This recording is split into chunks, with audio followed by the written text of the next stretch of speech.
Morning, warm greetings. Great to be able to connect today on this topic, and a warm welcome to come into the light. And good to see you, and good afternoon, good evening for those in all the time zones, and early morning for others. It'd be interesting to hear your thoughts. What would be a revolutionary act according to the title of this retreat at this time? I guess the answer is in the title. It's a quote by George Orwell. He said, "In a time of deceit, telling the truth is a revolutionary act." But it's a big, subtle subject, isn't it? To actually tell the truth is one thing, but being in truth, when we're born in such a world where no one really knows the basics of who they really are. The second quote from Logic World by Einstein: "Whoever is careless with the truth in small matters cannot be trusted with the important matters."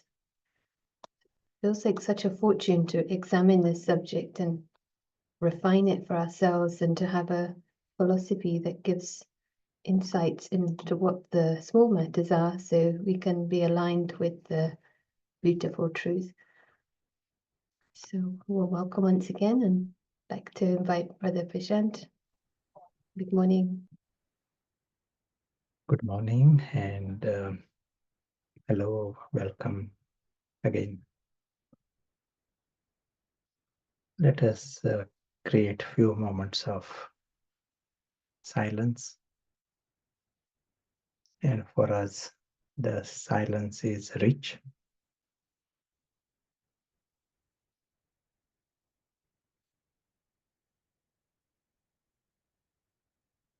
All that happens is we use the best sight, we use the best intellect,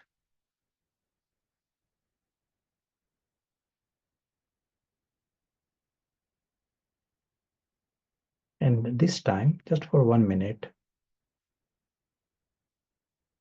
we experience our supreme sky with concentration.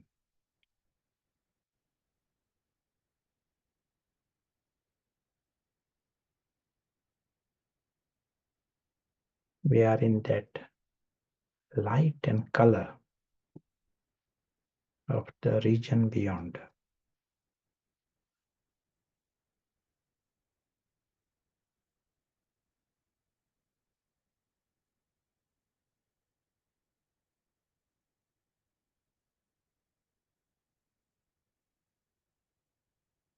Even if we hear the words, we do not let go of that experience. The light and the color.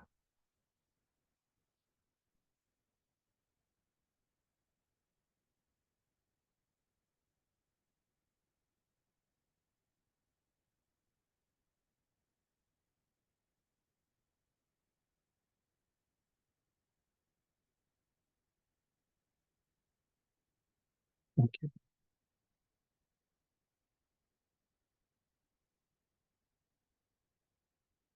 Let's come to our subject first, and we'll come back to the experiences after a few minutes. And in our discussion, the one subject is the truth.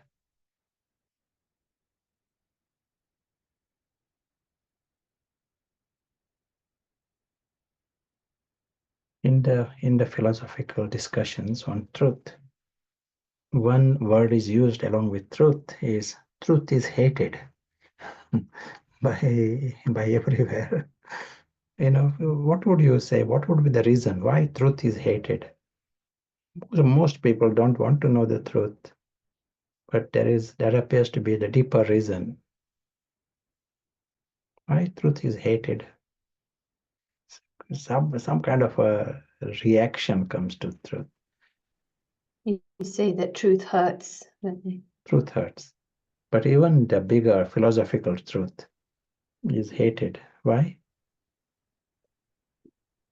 We should be very, very keen to know the truth, to embrace truth.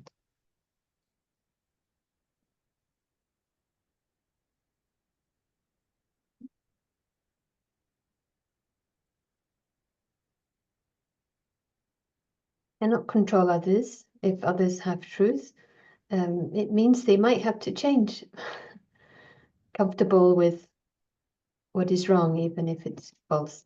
Many prefer illusion. They don't want to see the way things are. Why? Why they prefer illusion? Happy living in falsehood, yes, but why? Fearful of the truth. But could be confronting. Maybe you have to admit that we were wrong for so long.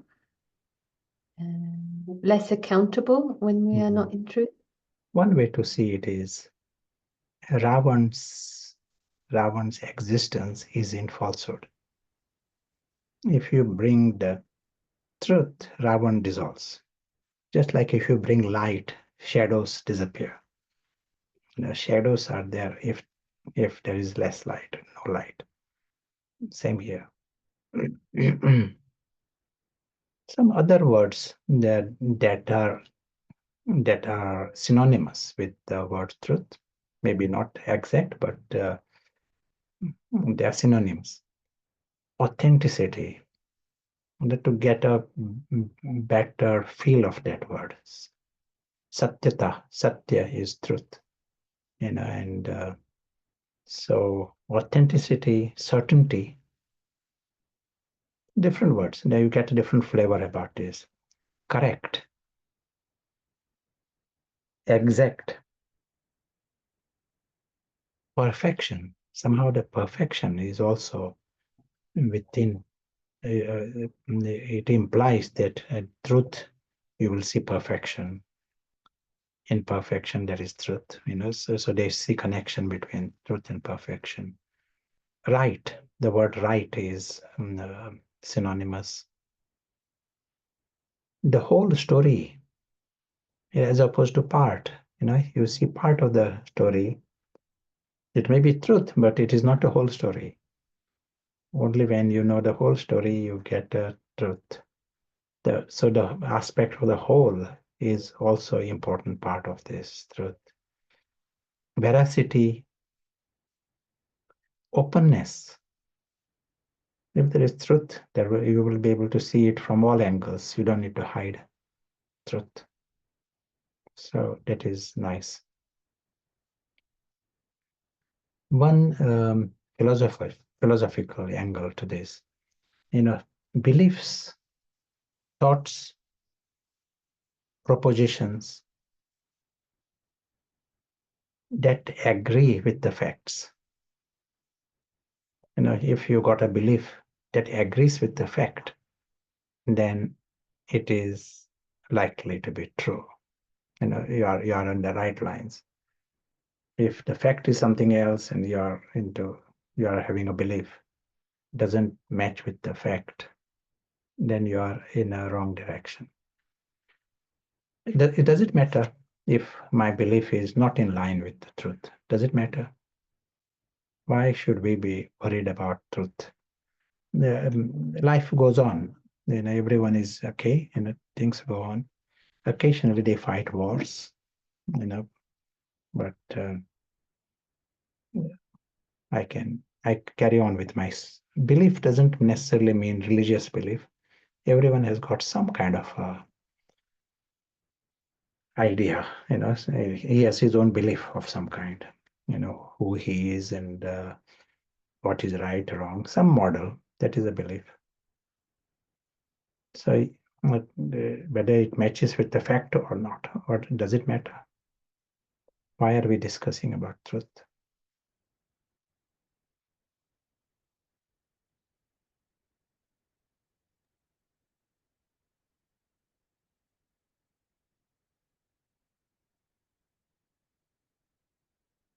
You can tell, you can answer. We are living a lie if we are not living in truth, and so implied there will be penalties because we can't compromise on the search for truth. Maybe we identify with the truth in the true sense. It removes confusion, and truth is one, confusion is many. And one way to see it is ultimately truth means everything then aligns itself with truth. For example, you want to go to Paris. Paris is in a certain direction, but you are going in a wrong direction. And you are very convinced that your direction is the right direction. And you are spending your 5 days traveling in that direction. But the truth is in other direction. So you spend 5 days, you reach there. And if you got really some things to be done there, you have to be in Paris. Then now you have to make start all over again. You wasted your time, wasted your efforts. It was a failure. If your positioning is not in truth, you reach the destination that is failure. Life becomes a failure. And failure has its own results. Failure brings penalties. We have to find. But at the immediate level, you at least wasted your time, and you are not planning that way. So to first know, look at the map and know where how things are. That is important. If you really want to go there, then look at the map, see what is the right way to go there. Then you will not have regrets at the end of the day. Otherwise, life will be at a minimum level, life will be of regrets if you are ignoring the truth. As was said, everyone has got some belief structure. For example, in psychotherapy, they will say someone has a belief that no one loves him, rightly or wrongly, but it is a belief. It is not a religious belief. They may have a belief that he's always right and no one agrees with him. Some kind of these kind of ideas people carry in themselves. These are beliefs, and we need to know the fact. Does my ideas, the way I am thinking, what I believe, is it in alignment with the truth? And another word used here is the the wholeness. If I see the part picture, then I do not see the truth. Let us come to another area. Plato, one philosopher, famous man, many centuries before Christ. He was a student of Socrates, and he was the teacher of Aristotle. And so he discusses about truth.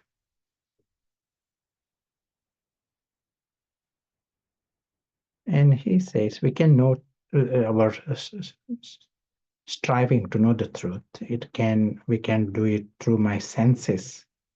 My sense information gives me, lots of insights about how things exist. But there are limitations. One is there are limitations of the senses. Your eyes, for example, they show you 0.3% of the colors that come from the sun. Can you imagine? 0.3%. So there are many frequencies that are coming from the sun, just like infrared. Our eyes cannot see them, but they are all colors, and we cannot see any of them. We can see the small range of colors. We cannot hear the sounds that elephants can hear or your dogs can hear. Certain low frequency, high frequency sounds we cannot hear. But there are limitations. But other thing with the senses don't tell you the way things are. For example, senses don't tell you that Earth is going around the sun. Senses tell me that sun is going around the Earth. So the information from the senses is not enough to help me know the truth. He says we can use mathematics to understand the truth. We can use reason, logic to understand the truth. We can use different methods, and this mathematician will say that is the right approach. You can get everything. So this, some scientists will say this is the position. We need to check it in the laboratory. Otherwise, it is not truth. How can you just believe it is all some dogma? Now, what Plato says, we also need something else. And he uses the word nous. And in Greek word, it just means intellect, that kind of present day Greek meaning of nous. Some Greek people who know Greek language, they will tell better. But at that time, it was called philosophical intellect. It had a different meaning at that time, not just everyone's judgment. Another way of interpreting is God-like kind of mind. You are able to see the way God sees. You are using the intellect that is not ordinarily used.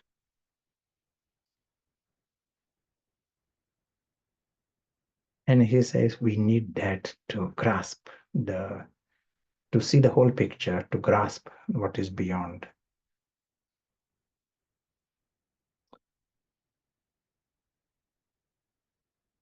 Those who have gone through Sanjivani and the discussion on Paras, and Paras comes very close to what Plato speaks of nous. And in any case, we are having that position. At present, in the human society, we are into the downward spirals. When we have been in downward spiral for a long time, we are into limitations. We can't see the whole picture. So from that position, we need Paras to understand the whole picture.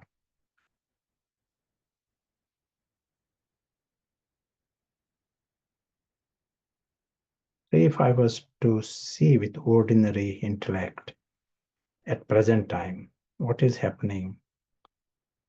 Here is our world, the physical world. And for a long time, we have been in this spiral, constantly drawn into this honeypot. And we are drowning in the honeypot. And with the patthar intellect there. And problem of the patthar, he doesn't realize that he is patthar. That is the problem of the patthar.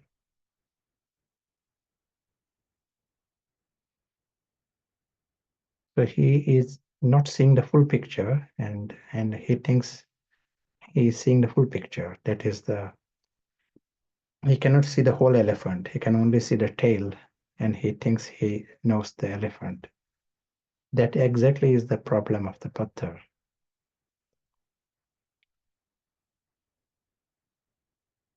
You see the whole story. That is one understanding of this truth. To know the whole story, I need paras. So what happens with paras? You are understanding the full story. You are understanding the whole physical world, what it is. It is almost like using new glasses, and then he's saying, wow, now I can see the whole elephant. I know what it is like. You are seeing the physical world as a story world. Three things about the physical world, and they have to be written down in our mind. First thing is, it is a foreign world. It is not our world. Not one atom there can belong to us. I don't have rights on it. Foreign world means I don't have rights of any kind over there.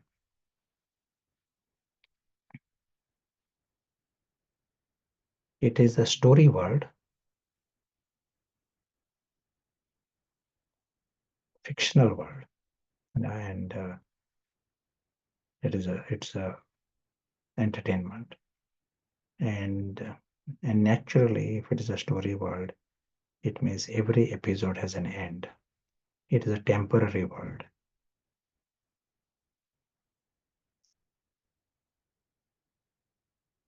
It is a foreign world. It's a story world. It's a temporary world. There's an end. E for end.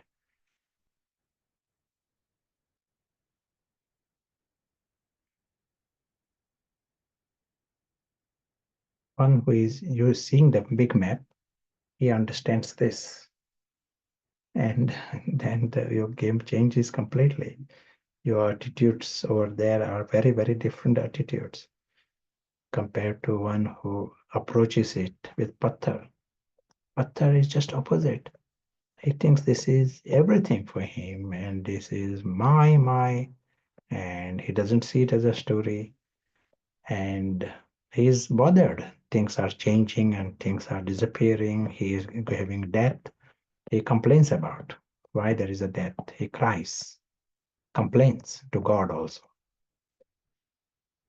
He wants immortality in that world, foreign world. So here you are seeing you are a guest and you got a world beyond. And you also understand you got your family and you got your world.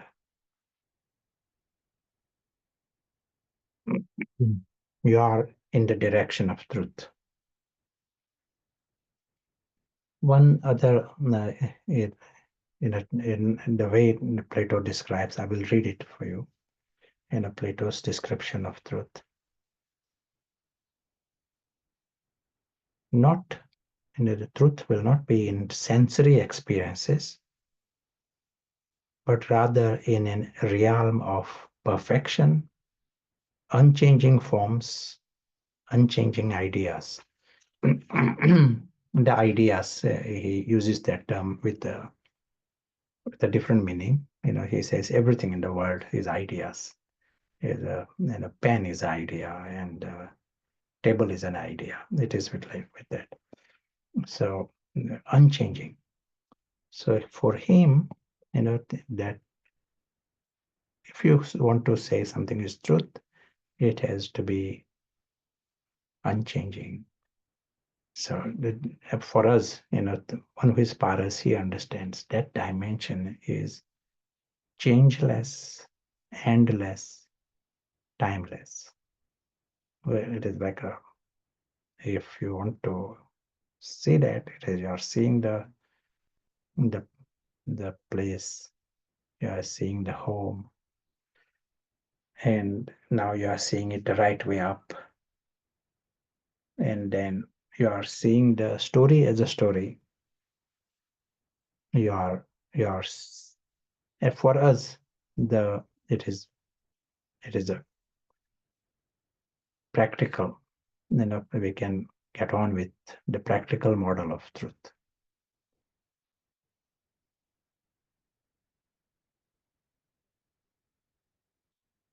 Another angle from which we approach truth, how can you know what is the right posture for you? Posture where there is no pain, that is the right posture. Posture that gives you pain, we are approaching here from nature. Nature tells you, nature gives a signal if you are not in alignment with what is right, what is truth. Here, if I approach this world with patthar, it brings pain. The only reason for pain is this. You are having a honky posture, and then it brings pain.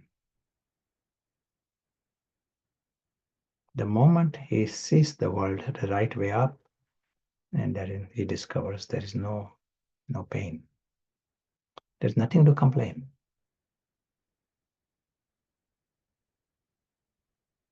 He feels this whole physical world is an extraordinary gift.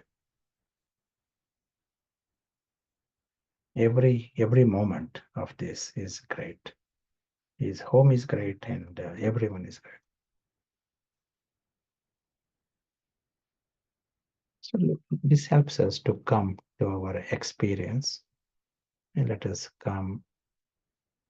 play with Paras.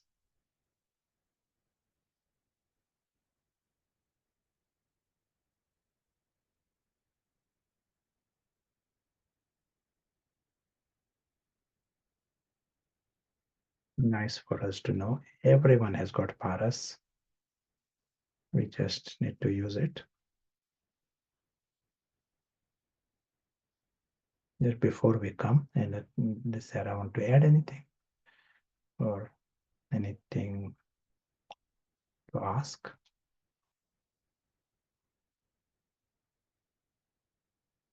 No questions, but just enjoying this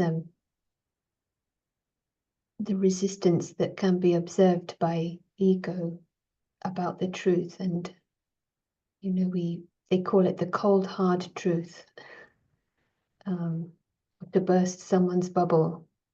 These expressions, face the music, and actually if we've created a support structure in an unpredictable world, it's like a bubble has been burst.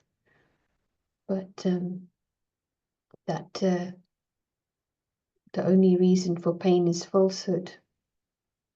To reinstate that truth is beautiful, and I think we experience it by starting from truth, because everyone knows security, and yes, so the nous is very beautiful. That we do have nous, we just need to start to use it, and we don't need to negotiate with Pata. We start with Paras. To grasp truth directly, it's so deeply reassuring.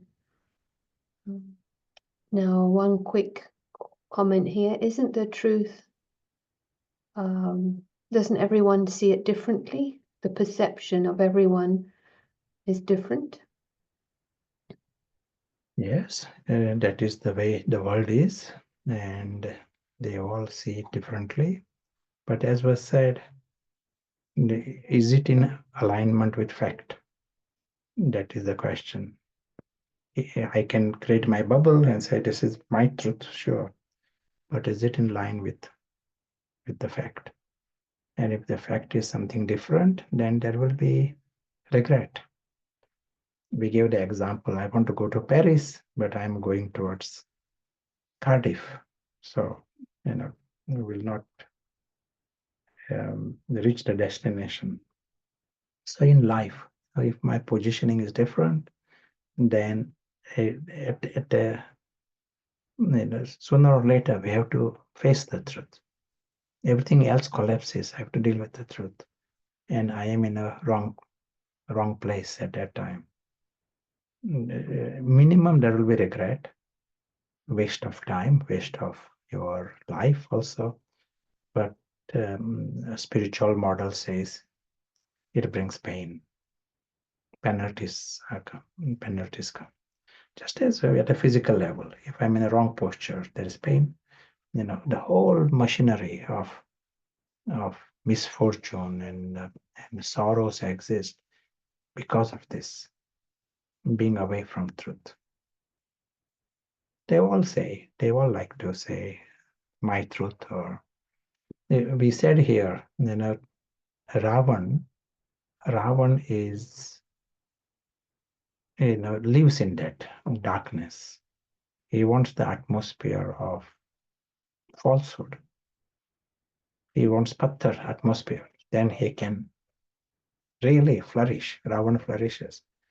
And it is Ravan who hates truth. Because you bring truth, Ravan will dissolve. So that's why Ravan wants to live in that. Our aim here is to bring light and to remove Ravan. This is the method to remove Ravan in ourselves. Just to clarify and understand, or there's one way to London, if you're going to Cardiff, it's false. But the experience of someone going to London, maybe they look out the window and they perceive one thing, someone perceives something else, like the nuance of experience may be there, but you wouldn't call it truth. It's just we are all unique and maybe the way we see it. Is that correct? Yeah. Anyone from Cardiff, don't mind. Cardiff is good if that's where you want to go. Cardiff is a good place.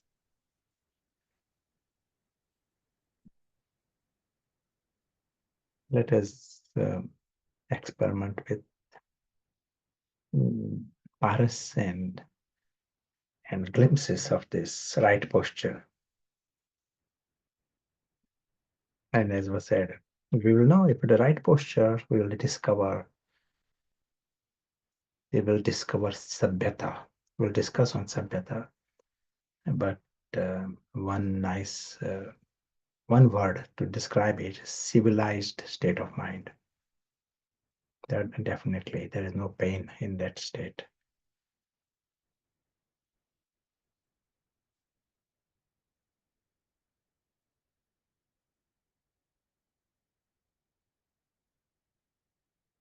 It's a game of a second. In 1 second, we are seeing the physical world as a story, but soap operas are stories. Harry Potter is a story. World of Dolls is a story. Cartoon is a story.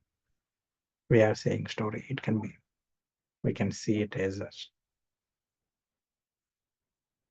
Be radical in this.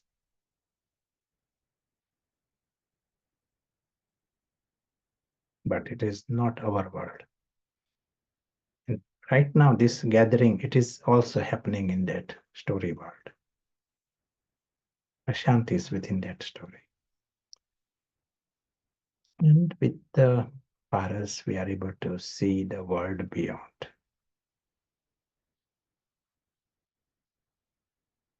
And beyond is our reality.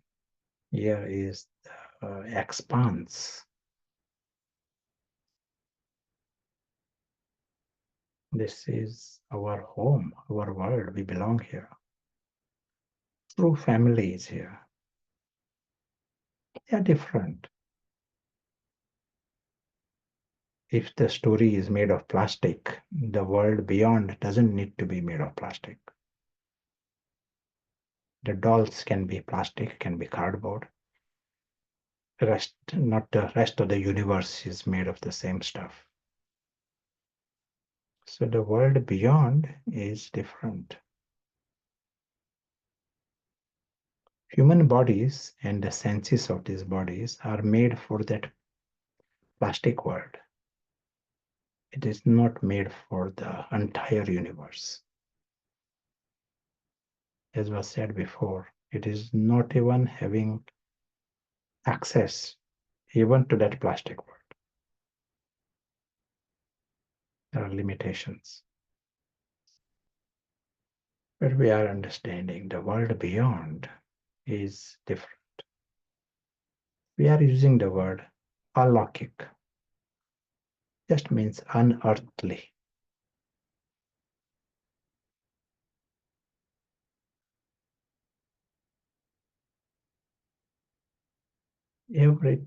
Everyone in this world, they are immortal. And they need nothing from anywhere for their existence. Such is this world. They are immortal without needing anything.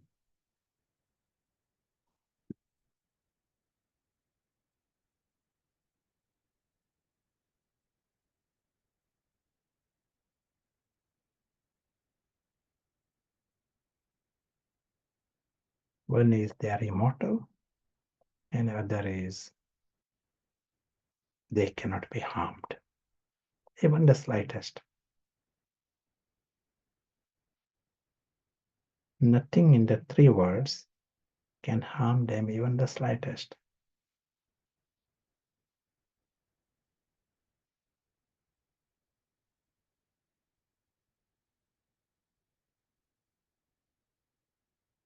They can be totally carefree. If nothing can harm them, then it becomes like a game. If there is some plastic gun, it cannot harm you. It is a game. It becomes a toy. So for them, there is water, there can be floods, but it cannot drown them. They remain the same with anything. So it becomes fun.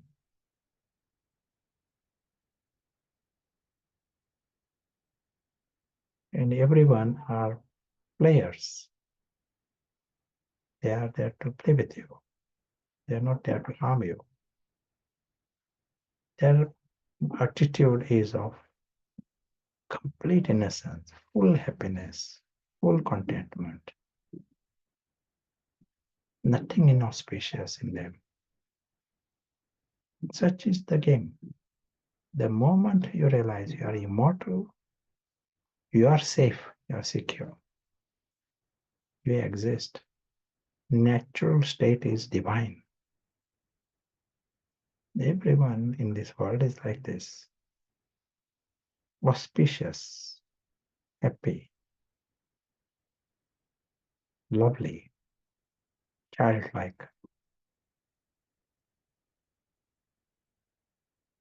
fully content.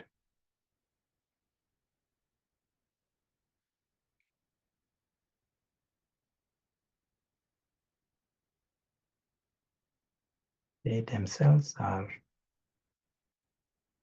in this noble state. They know everyone is worthy of love. Everyone is worthy of respect.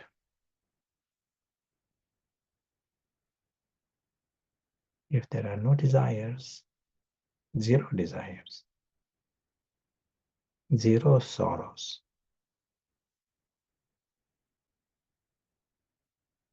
If there are no desires, there are no disappointments.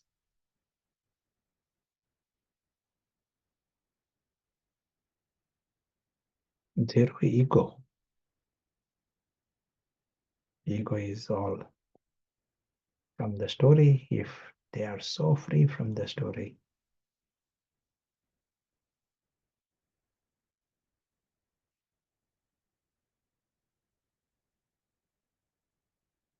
and zero vices. It is a Ravan free region. In this environment, the true self becomes conscious. They are in this world of God, world with God.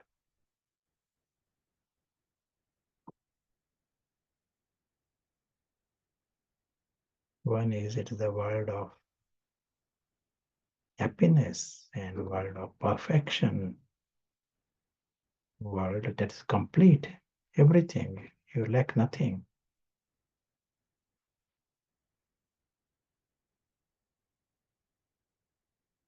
But this is also the world of truth. You are not in a story world here. You are in your home. You are with the true family. And you even discover the true self. Until then, it was not even the true self. True home, you understand, your true treasures. Once you have discovered the true self, you know everything about your true father and everything else.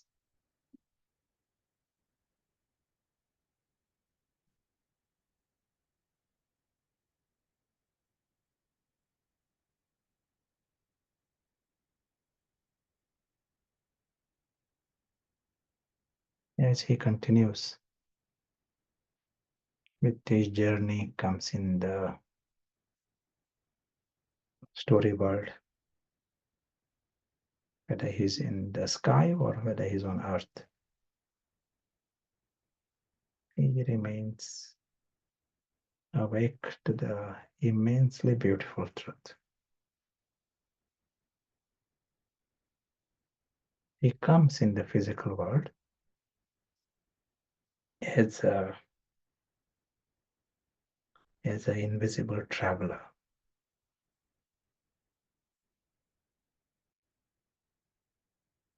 He comes as an invisible witness. He is not part of that story. It is not his story. It is a story.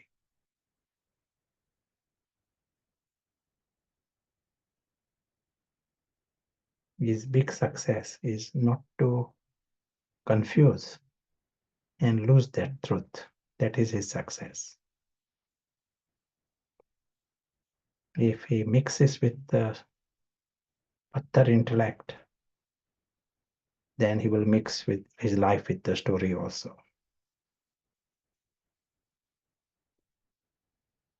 And then lose the truth.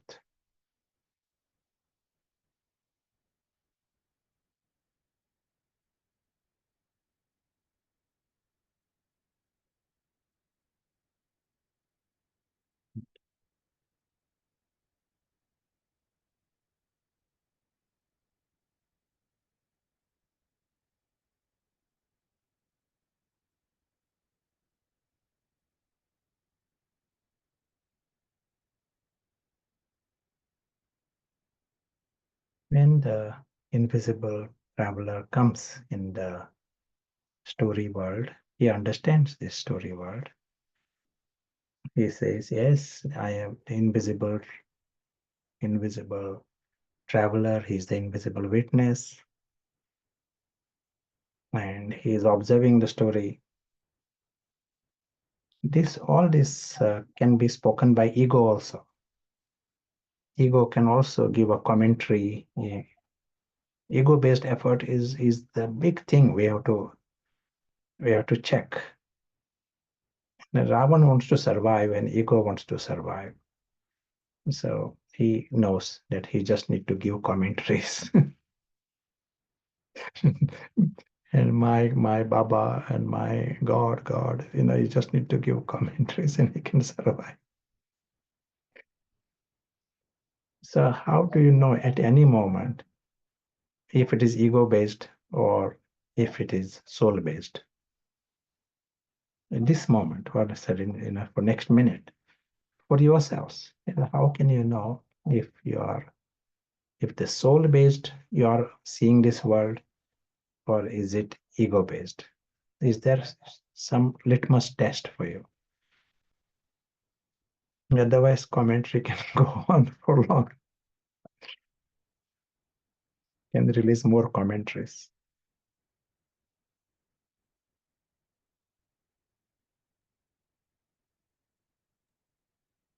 Important question.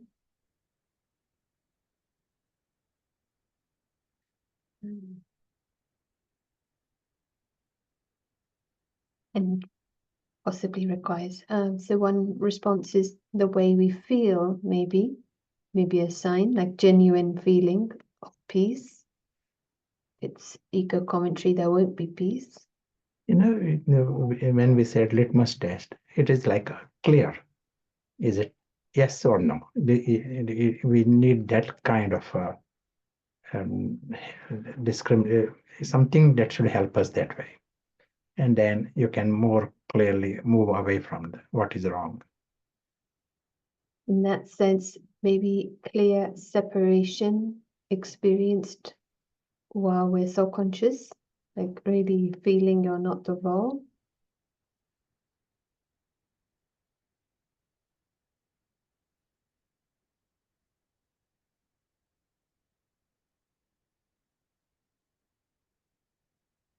And the moment someone's saying, the moment we think ego is involved, soul is just watching, resting in awareness. So even thinking. Ego doesn't come with a label, you see. This whole game of Ravan comes with all kinds of clothes. Ravan adapts to the situation. When I feel a bond with something or someone in this material world, then it is the ego or the false self taking the upper hand. Sure. Now, one thing, whatever that helps you, definitely worth checking. But invisible witness who is conscious, when he is conscious, he understands his complete independence from the story. I think some of you said it in different words, but complete independence. That story is separate. Just like if you are told there is a Harry Potter, there's something, you don't identify with. You are told it is cancelled. Harry Potter program is cancelled. Program cancelled. Cancelled. It has nothing to do with you. You understand your complete separation from that. In the same way, here, the invisible witness, he understands his, during that time, we don't say it is forever, we are all making effort.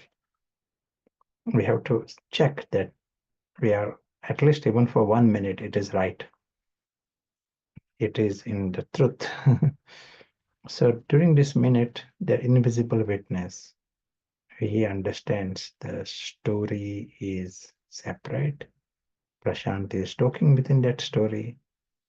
Invisible witness understands his 100% independence from the story. And just like Harry Potter is cancelled, this is cancelled. Whole thing is going to finish. He will not be disturbed by it because it is not him, it is not his. It is a foreign world. If that separation is felt, then during that time your soul is conscious. Ego will never feel that he is separate from the story. For ego, story matters. It is his world, it is his life, and he will complain. Now let us come to the subject of Sabhyata. It is difficult to translate, and in the Murli translation, that word gets translated as manners, which is a very broad word. But Sabhyata has got a specific meaning also. So I will read the way it has come in one of our searches, how it is described.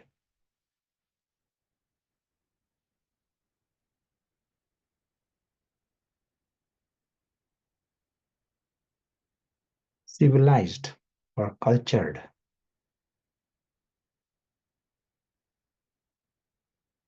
It refers to a state of being civilized, refined, one who has social norms and collective way of life that reflects moral, spiritual, and cultural development.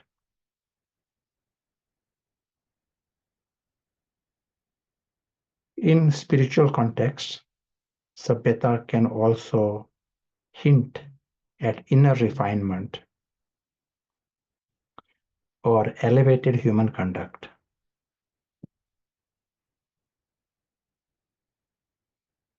So this is a nearest way of all the descriptions I have seen in the dictionaries. This is the best description, civilized. That word is normally not used for anyone.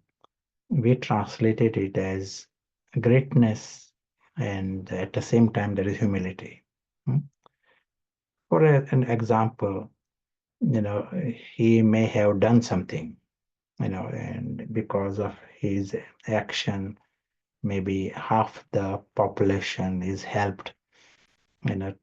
Some people have done some actions, and mortality rate in some country has dropped by 50%. Some infant mortality rate has dropped. He will never speak about it, and he doesn't think about it. He doesn't take entitlement for that. It remains internally free, and it doesn't come in words. So he has been. Many people might say, yes, it is. I did it, but he has humility. Doesn't is not quick at taking entitlement. Not quick at dropping names. Not quick at using the word me, my. I did it. I said it. I own it. So normally people can use or what they have done, what they have got, the talents they have got, use it in some kind of trade it in to get some credit points to Ravan. So here is a person who don't do it, who doesn't do. That is one aspect of it. But Sabhyata is another aspect. In the face of failure and problems and loss, um, in the face of criticism, defamation, how does he act? That shows a civilized, expression. That is elevated expression. So let us try and grasp this, and see what that expression is. Ordinarily, in the face of, say, criticism or defamation, how will an individual act? He will have some kind of he will complain in his mind, at least he's complaining. He may himself hit back, try to criticize you, the full blast revenge, or he might, compare, he gets into competition, he may cry, crave, all these feelings, desires a change. Any other words you like to add? What word, what letter these words will start, you think? Maybe C. One more word is question. A Q, okay. He doesn't question why it is, why it. So normally people, why it is me, why it is. So normally people can go in this direction. There is some form of disappointment inside, some concern. What might happen? What next? At least it's so far so good. At least I can tolerate all this. What next?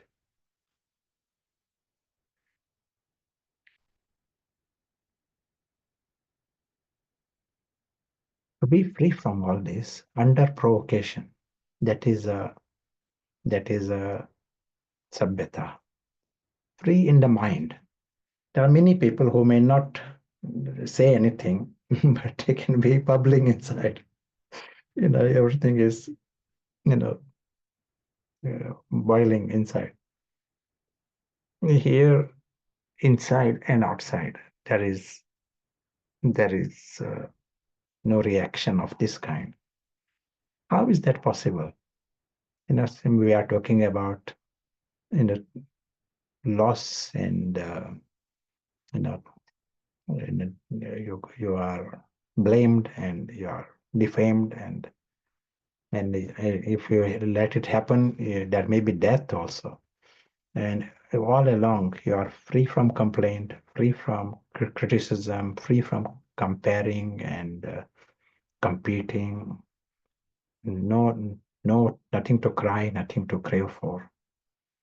And you are not desperate. Things have to change. You're not questioning it. There are no concerns. And that's how can anyone do this? What is required? Even in theory, what is required for someone? You can think of a scenario. Something is really important and things are going in one direction. All of this doesn't mean you are complacent. It doesn't mean you still may act. That is another thing. You are acting, but you are in control.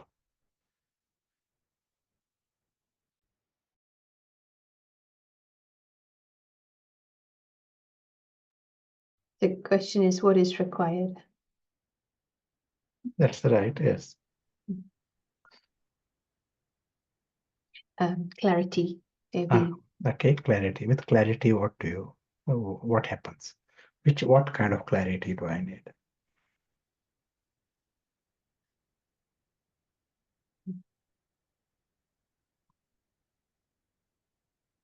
The awareness of truth. You need detachment. You need to be in line with truth, clean, full of all virtues.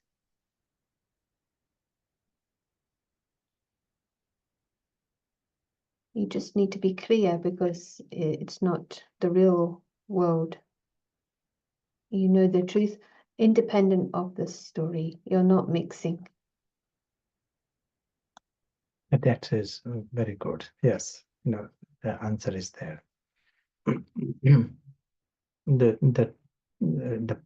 are connecting this. Sabhyata is not possible. True Sabhyata is not possible without Satyata, without truth. Not just nice knowledge of truth, not philosophical understanding, but one who lives in truth. Invisible witness. What happens with him? He silently knows that he is very lucky. This moment, he knows he is very, very lucky. And why not? Why he should not be aware of this, how lucky he is. We are talking about his world is world of truth. It is not a story world. He is in the real world. It's the world with the God. And worthiness to be loved by God belongs to God. Company of God. That is he feels right there. That is the way he feels. His world is with the divine royals. Family is like this. Those who are free from Ravan, they are all are childlike, godlike. It's a world of disbelief, world of immortality. In every aspect is a huge prize. It's like a lottery, and it is forever. The whole thing, no one can change it, no one can deny him of this, no one can deprive him of this. Such is the prize. So if someone is aware of this prize, he, he comes in the world, this physical world, world of dolls. He's not coming in this world with the begging bowl. He's coming there in that world, world of dolls. That is the way he sees. It is like a little,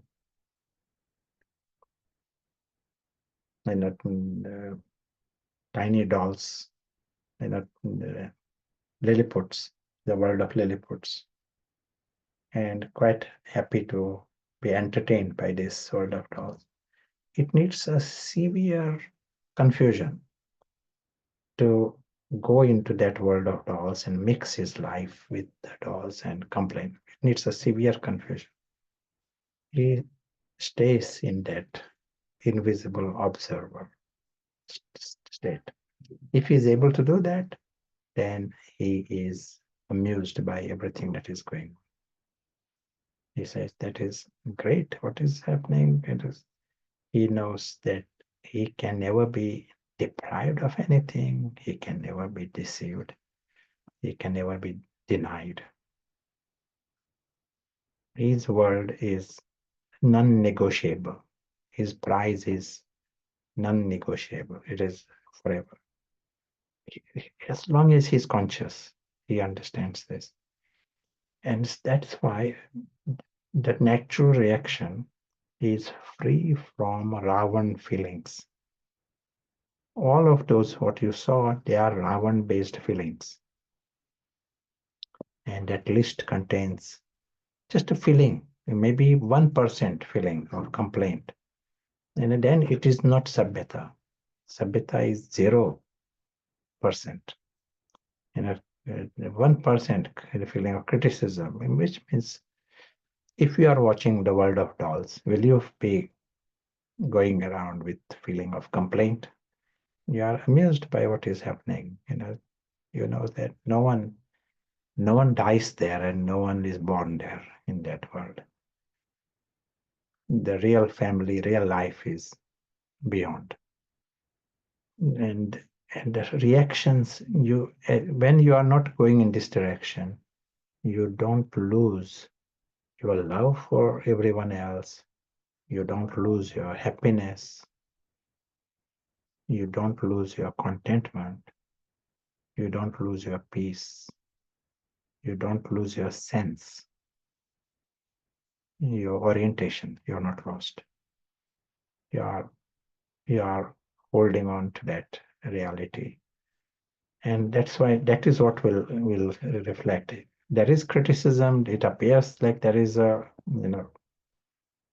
animosity, and there is what defamation, and that is what is going on. And there may be problems from your side also. Things also you are doing things in the drama, in the story. You are not taking blame. You are not blaming, neither you are in the guilt. Your life is of self-respect. Respect for others, respect for the self. One who is in truth, he stays in that. If one wants to go in the other direction, there are unlimited reasons.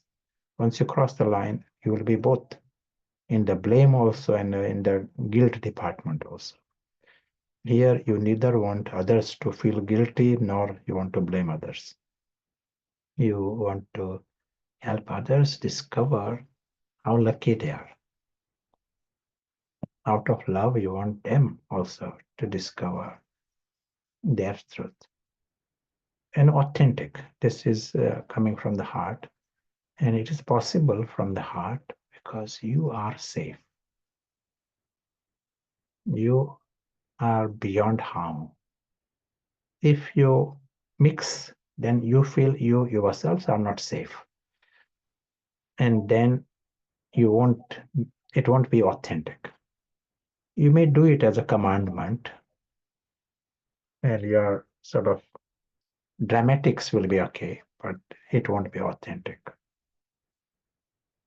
Understand? Dramatics. You may sort of speak the right words of love and this and that, but it won't be from the heart.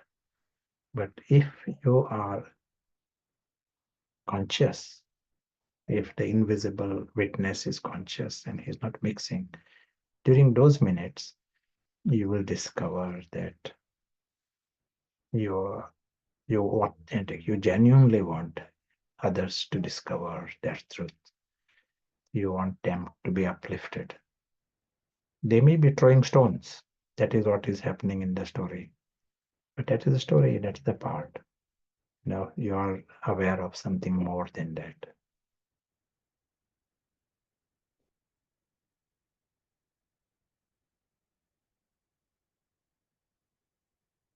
Yeah, you want to add anything? Say anything?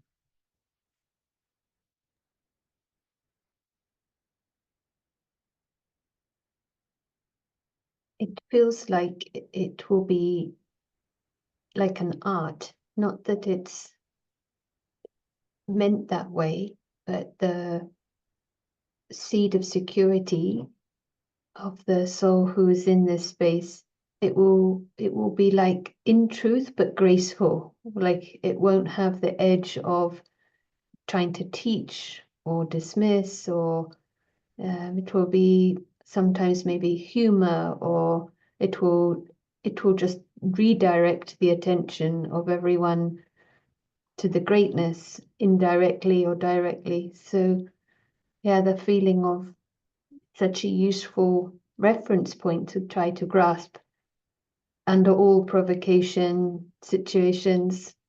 Maybe there are no words, but we can sense the mind as well. So yeah, the feeling of it being like an art came to mind. Very nice. There are some questions from earlier. Well, and this is the reason why this word Sabhyata is translated as, there's no one word to translate it in English, but refinement, an elevated personality, elevated character, where there is civilized character. So that is the way one will feel. But we also are underlining here in the greatness, in the face of that greatness there's humility. So the one who is Sabya, his strength is greatness, and underlining that part. And the greatness here is not sort of accidental greatness. In the story, he's waiting for something to be everything right, and tomorrow I will be Sabya. That is not the case. In this, what we are seeing here is that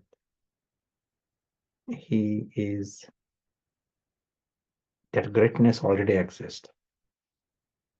He has seen that greatness in himself. That strength comes from that greatness. He knows he is lucky. He knows he is immortal. He knows he is having the best. God is his friend, and he is loved by God. He knows he is immortal and beyond harm. And he needs nothing. No one can deprive him of anything. He knows the game. He knows he has got a best family, divine family. So greatness in a big way, he knows this. In an emerged way, he knows this.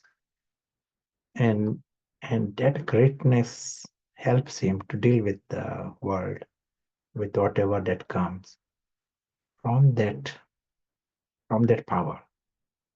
And that others might notice it as a humility. Some might notice it as refinement. in us. All the situations come, different tests. Others might say these are all tests. One time complaint comes, one time death might come, one time, what mm, people throw stones and some competition. In how will he react in any situations? The factors that influence his decision is his inner greatness, full, that he knows the full, how lucky he is, and he loves everyone. He knows the truth about the whole thing. He has respect for everyone, and he's sensible. He acts on that sense. There's contentment, there's peace. All these factors, inner factors, they are it's the root of this contentment, peace, is not in this temporary, unpredictable story. The roots are deeper. Roots are in that changeless reality. And so in the world of dolls, things come, things change, things break, but he remains in his Sabhyata.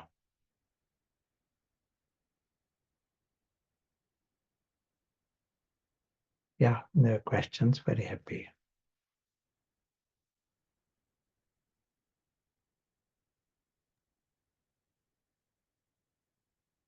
Yes, very clear and appreciated. Just on this point, love is different to attachment, but we are used to the mixture. So if someone is in this space, could they maybe come across as a bit cold and detached and inadvertently give sorrow to others because of this? They're not acting in the same, there's no show, but they maybe can't feel the subtlety. Yeah, sure. In our other discussions, we show difference between attachment and love. And we give the example of one mother and a son. And let me quickly come to this. There's a mother and a son. Son wants to go to another country. Mother says, no, don't go to another country because I love you. And so what is happening? Mother loves the son. That is shown in this. This is department of love, what you see that square. Along with love, there is another department, and this is the department of dependency. Mother has become dependent on the son. And now he says, I'm going, this dependency, it is bothered. And dependency has got nothing to do with love. It's a separate department. Love is still there, but she is also a separate department, dependency. Dependency is selfish, 100% selfish. She's thinking of herself. In time, this department has got bigger and bigger. Dependency, emotional dependency. She feels she will be feeling good if the son is around. It will be nice for me. And now he says, I'm going to another country because my life in future. And this part of her says, what about me? If you are going, I will be unhappy. She completely ignores his future and she just thinks about herself. When we use the word attachment, we are using it synonymous with emotional dependency. So here we are saying there is love and there is dependency. More we remove this dependency, then more loving we become. When this dependency is there, we become helplessly selfish. We can't stop that. We become selfish.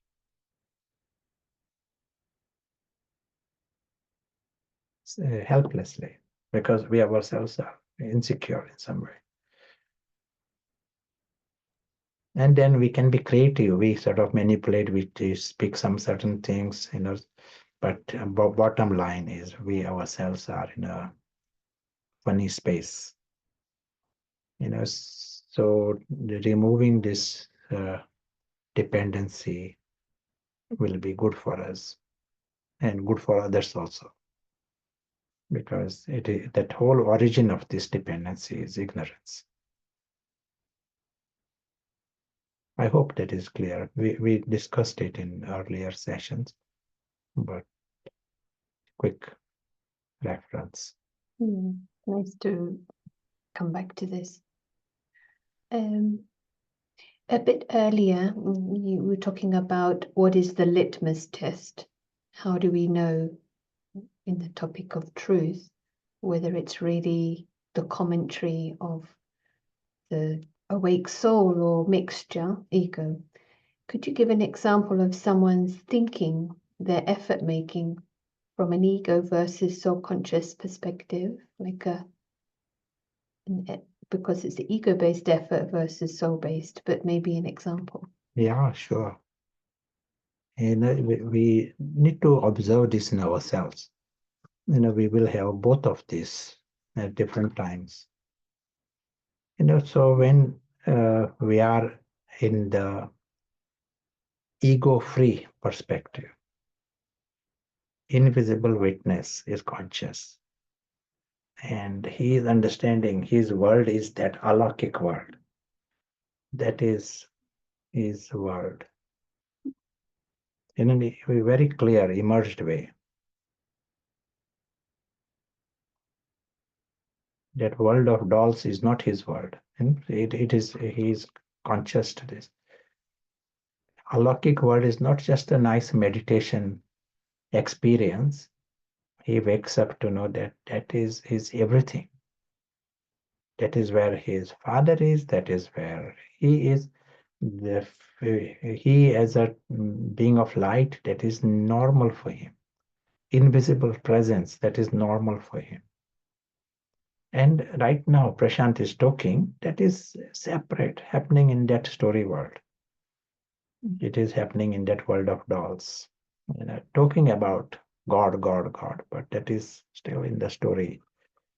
That is the way he sees. Who sees the invisible witness? He knows the invisible witness is the invisible traveler also. And for him, it is so clear the world of dolls is a separate world. Cannot be mixed. Not even the slightest bit. He can't own anything in that world of dolls. So this is one. Another time, he can feel as if he is that one of the dolls even. I am that I, in that world of dolls. I am, old or young, or I'm male or female. That is me, and this is mine. And you tell him that world of the physical world, it's a world of dolls. He might not even like the expression to call it world of dolls. He will say this is such a important, so much progress, and this is so precious and so important. This is separate from that world. He says, how can it be separate? We have to progress here. We have to make this world better. It becomes mixed. Not just mixed, it becomes completely drowning into that.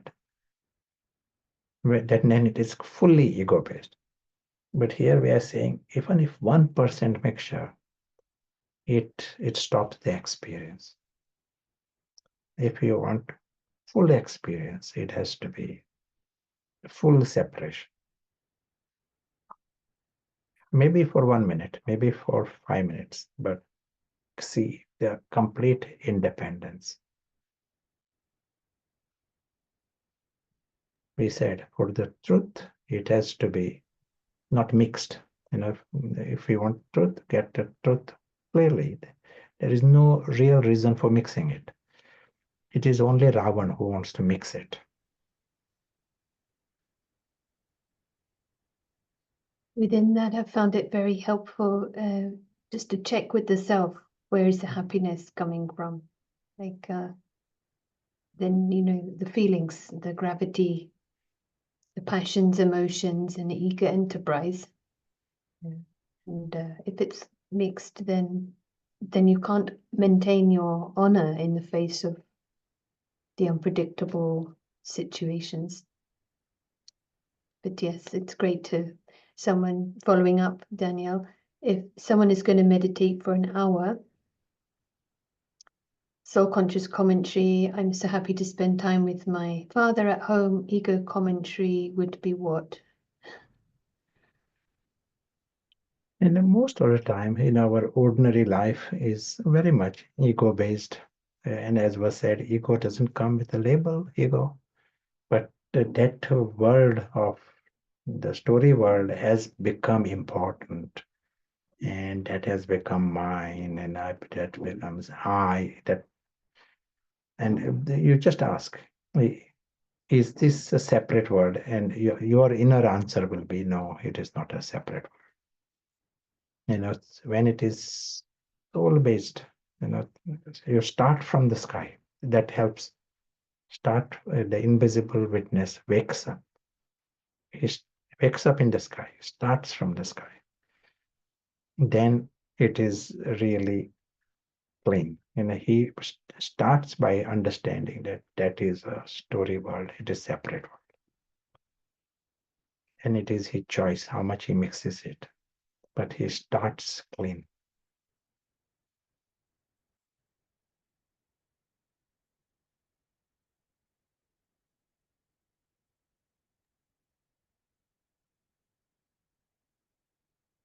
Yes, the contrast. You're not doing it to improve the drama. Maybe another question. Well, we maybe have rooms. We can come back to the questions. Is it a good idea? And if you have a question, reflection to help with the room discussion. What is the expression of Sabhyata that you see, in yourselves, in others, different times when you notice this?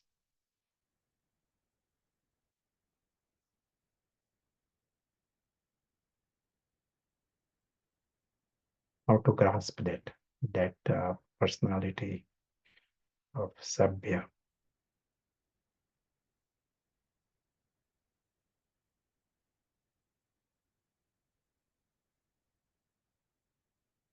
Yes, nice. Something to begin the discussion.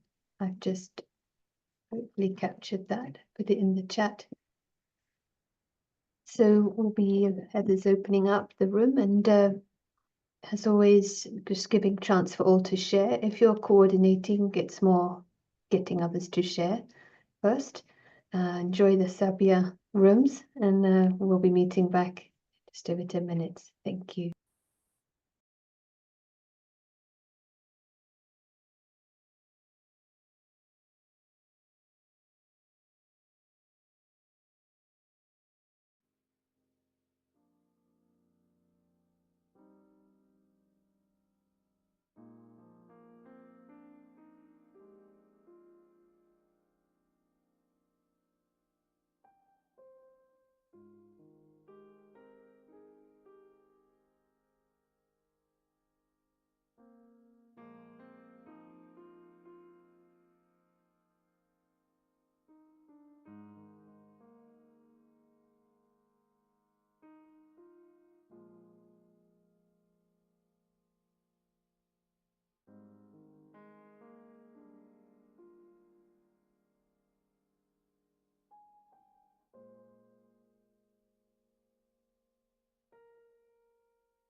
Thank you. Welcome back. It's so beautiful to get the feeling from the discussions. Just create a moment of this subtle experience before we continue.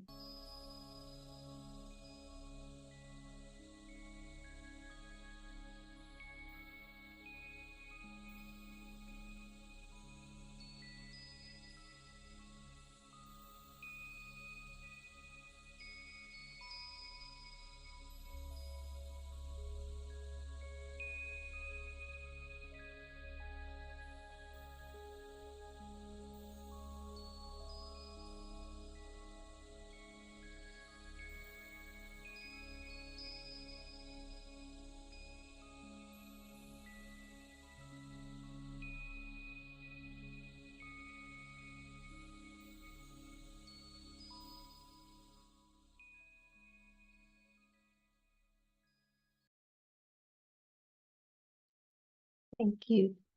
And we'd like to invite Belinda to share some thoughts. So good afternoon to you. Good afternoon. Hello, everyone. Thank you, Sarah. I'm sure everyone had a lovely discussion as we did in our group. So many amazing descriptions of what the experience of this lovely word, Sabhyata. And what came to me was this fullness when one has the complete picture or map, and that is absolutely clear, then the soul is actually completely free from desire, maybe even ignorant of the word desire. And that allows for the best and the original of what is the soul to emerge. And as we heard, it's irrespective of what is happening at the level of the story. The story has absolutely no significance and therefore influence on what is happening at an inner level. What is happening at an inner level is the awareness of this beautiful truth that everyone is good, everything is good, nothing is lacking. And so the interaction at the level of the story is coming from that fullness. So it's going to be benevolent, and not the ego trying to be benevolent, but naturally benevolent. So the inner stage, this royalty, this dignity, which is completely natural, is just reflected outwards and becomes benevolent in all situations, irrespective, every soul that is encountered, it will just be the expression of this inner stage. So lovely. And we know that this word royalty, the world has an understanding of that, and some of their understanding is useful for us. It means less words, kindness, dignity, but all coming from that inner awareness of the invisible witness, who is able to see that all are the same, all are the invisible witnesses. Just a few thoughts. Thank you. It's helpful, very helpful. I can see in the rooms, and now hearing this, it's like sharpening, or rather cleaning the mirror for this Sabhyata as a reference point that makes it alive. You get to understand it more and understand what is needed and what it means. Thank you for this. I'll come back to Prashant. And of course, any comments from anyone to add, because it's all very rich to hear from everyone. Thank you. Yeah, nice, and thank you, Belinda. And it is nice for us to grasp that personality, where it is 100% positive, and at all levels positive. He knows that he himself is lucky. In the face of all kinds of situations, he knows he's lucky. And he knows everyone is good. He loves them. They all are, and he knows it. It is not by management program. He is trying to get some advantage by being nice and flattering. That is not the point for him. But he deeply knows everyone is good, and he knows they should discover how good they are. So he loves in an authentic way. He doesn't need to make a show of his love. He doesn't want to trade that love to get something back, because he has not come here with a begging bowl. He doesn't take offense. He doesn't give offense at all levels, in the face of all situations. In the face of offense, he doesn't take offense. He doesn't give offense. And we understood how that is possible. It is possible because he is seeing the whole story. That is truth. When we are seeing the incomplete story, we are into such misunderstanding. Ravan flourishes and everything gets distorted. We take offense for nothing, and we take sorrow for nothing. And then we are ready to declare a war. So game changes so much. If someone plays with this, it is the biggest luxury. So it should be Sabhyata for even 5 minutes. It's like a huge luxury for anyone, because you are discovering in a mind that is noble, and you are discovering all kinds of. It is not based upon the world of dolls. It is based upon the reality beyond.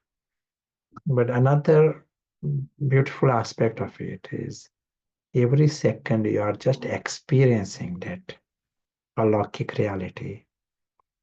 You make it possible for others to experience it. And then game changes for the world also. So happy to hear any comments.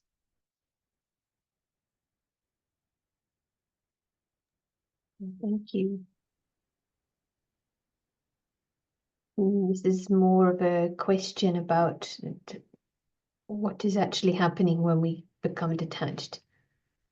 Does your whole soul reside in the body, or can you connect to a part of your soul that remains at the home with the Supreme Soul?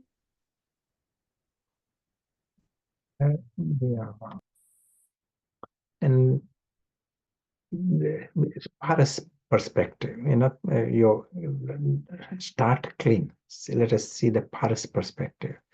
And the sketch that we draw often, we are seeing the story world, we are seeing the home, and the soul is seeing. It is not part of the soul. No, it is we use the word invisible witness.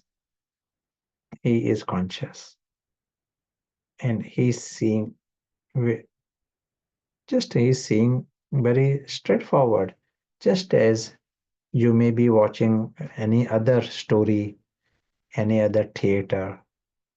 Theater is separate, you are separate, just like that. Just that here the actors are not gross. That is the only difference. They are using the word invisible, but truly they are just not made of the cardboard. That's all. They are made of a different stuff, but not the stuff that the story is made of.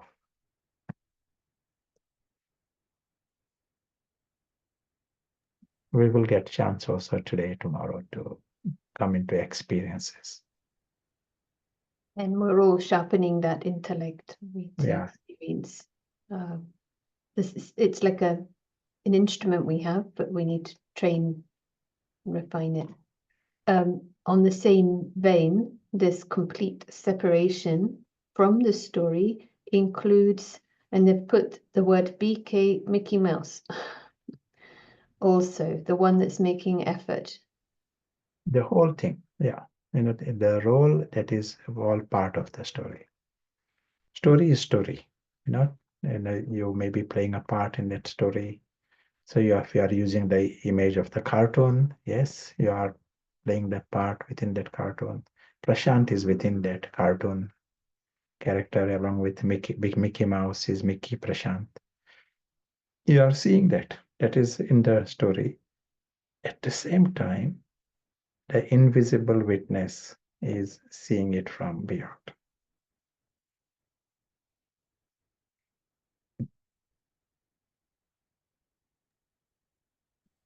Yeah, thank you. No other questions right now. Come into the experience, create some time for experiences.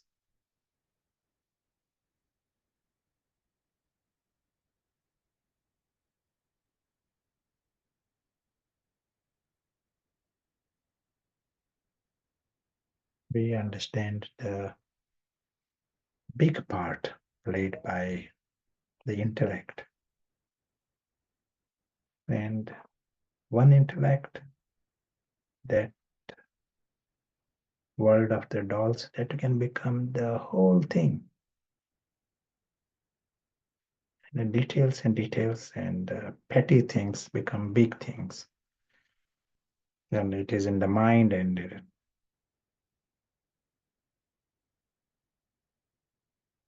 that becomes a life. We have the option to see the same world with a very different sight and different intellect. And what happens in a second, we are seeing the sky, and we are seeing the physical world as a little story. That's why we are using the word the doll story. It's such a small world, and that too, it's a doll world. So that is not the world to be so obsessed with. There is the world beyond. We are aware of it. And that world is alokik.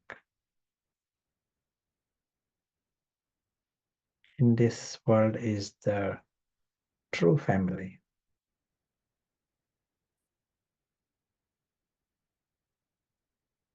They all are people of light. Each one sees himself like a presence, invisible, bodiless. That is totally normal for him. He knows of his immortality. He knows that he doesn't need anything for his existence. And nothing can harm him. Fire, flood, that is all within that story. That story cannot harm him, even the slightest. He remains naturally carefree.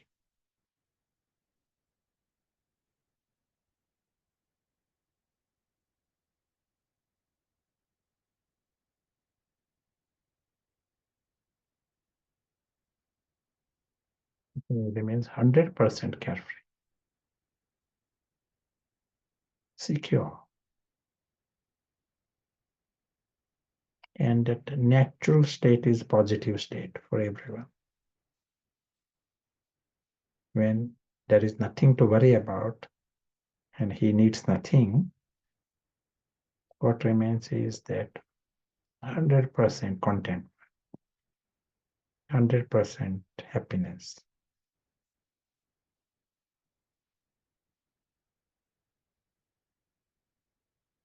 He knows everyone is lovely. They all are like him. And divine beings. This is the world of the family and world of God, with the God.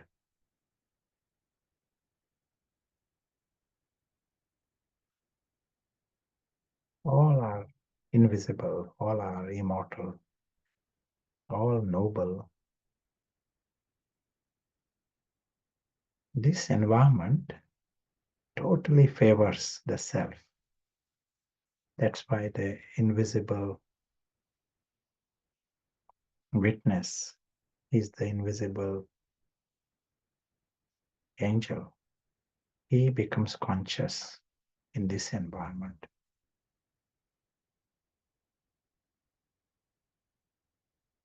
And when he is conscious, for him it is normal that he is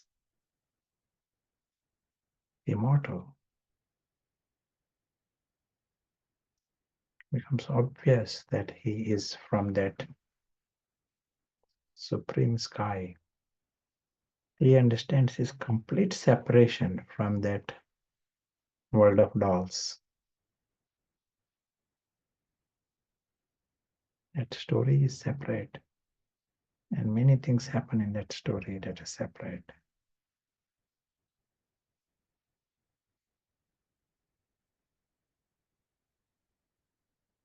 And it appears more like a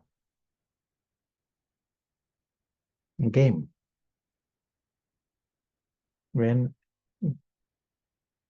that cannot harm you, it becomes a game. It becomes a toy world. Your whole positioning is different.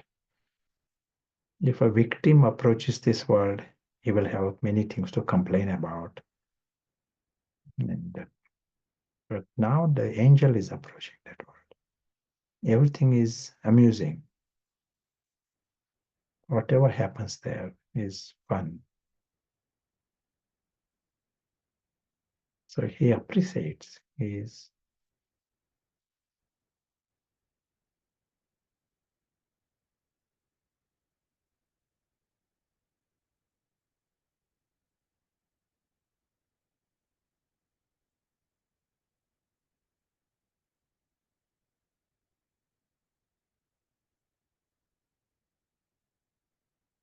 knows that everyone is lucky.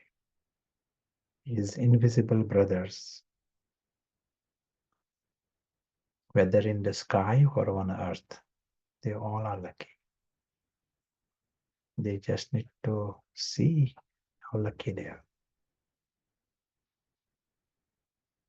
If they are conscious, they will see that they got a wonderland. Their world is a wonderland. And the physical world is another miracle. It's a world of dolls, but it's a great performance.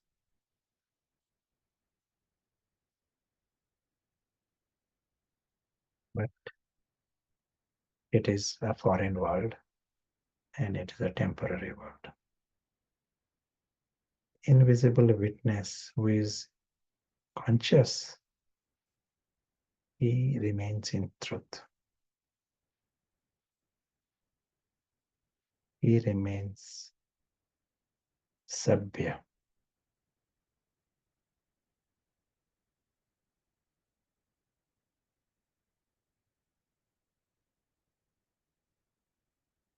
Thank you.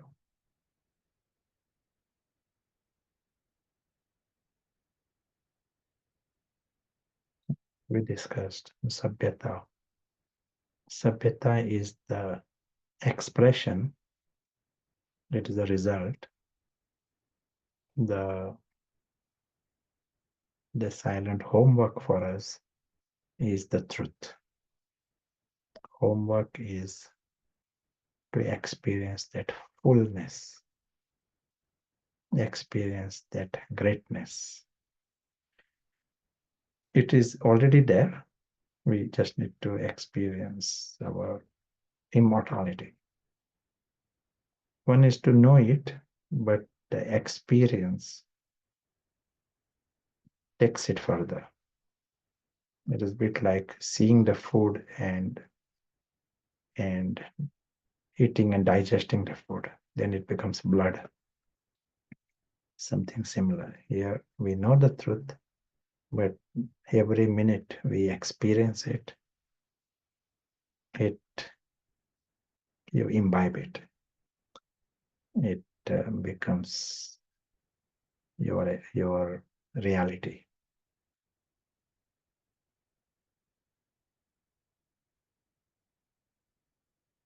Thank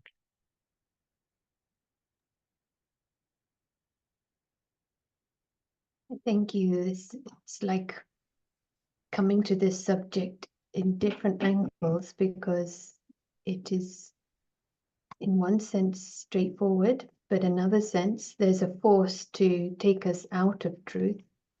Is there anything you would like to share that would be like a reflection before we meet again tomorrow? And after that we will be hearing a drill from Madhavan.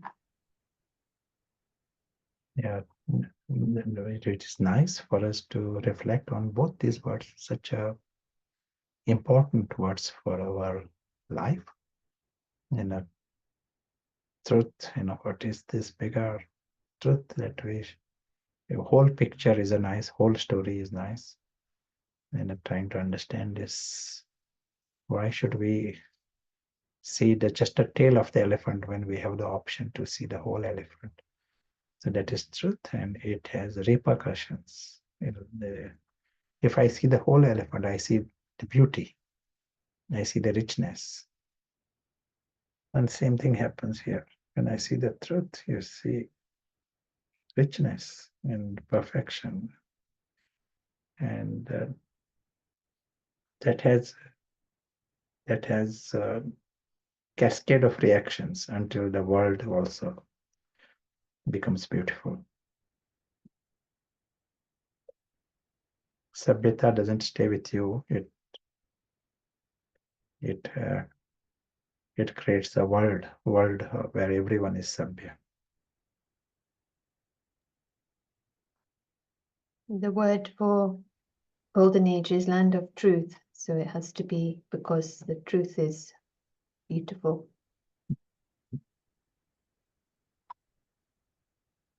It'd be great to hear your reflections and share experience. We'll meet you tomorrow. We'll finish with a message from Bapdada. Thank you.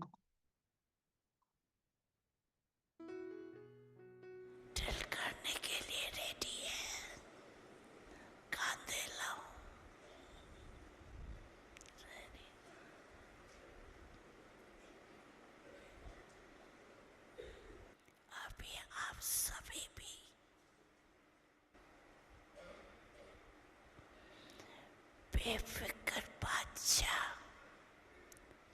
सारा फिक्र का बोझ बाप दादा को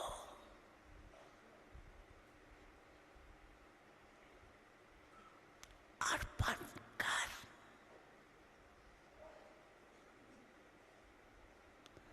double light के ताजदारी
Ciao.